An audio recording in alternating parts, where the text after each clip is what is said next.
श्रीराम समर्थ। नाम हा परमात्म्याकडे जाण्याचा राजमार्ग।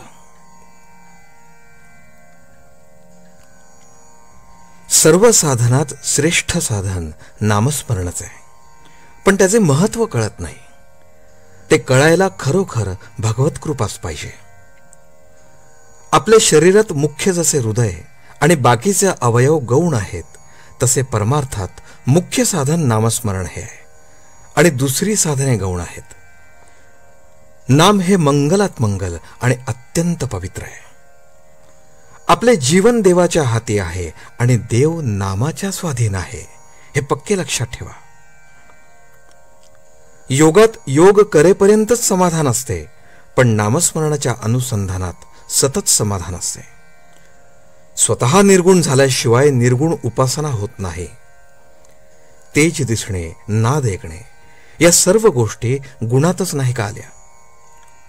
निर्गुण व्हायला देहबुद्धी सुटायला पाहिजे।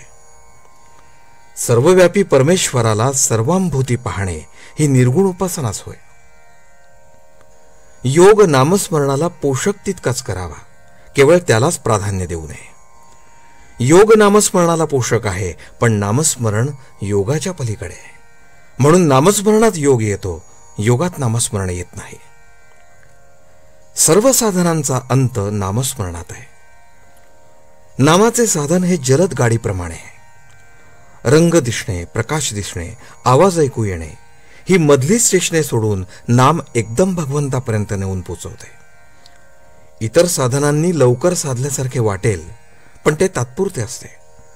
नामाने थोडा उशीर लागेल, पण जे साधेल ते कायमचे साधेल, कारण नामाने मुळापासून सुधारणा होते।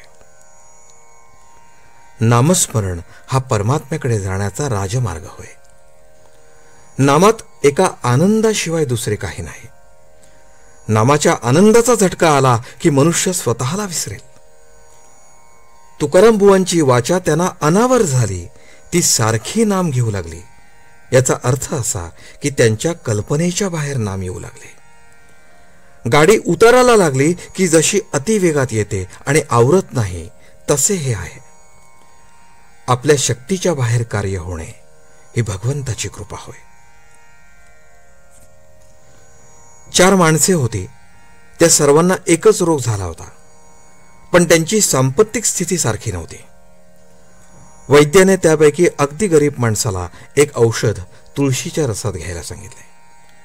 त्याच्यापेक्षा पैसेवाल्याला तेच औषध मधात घ्यायला सांगितले।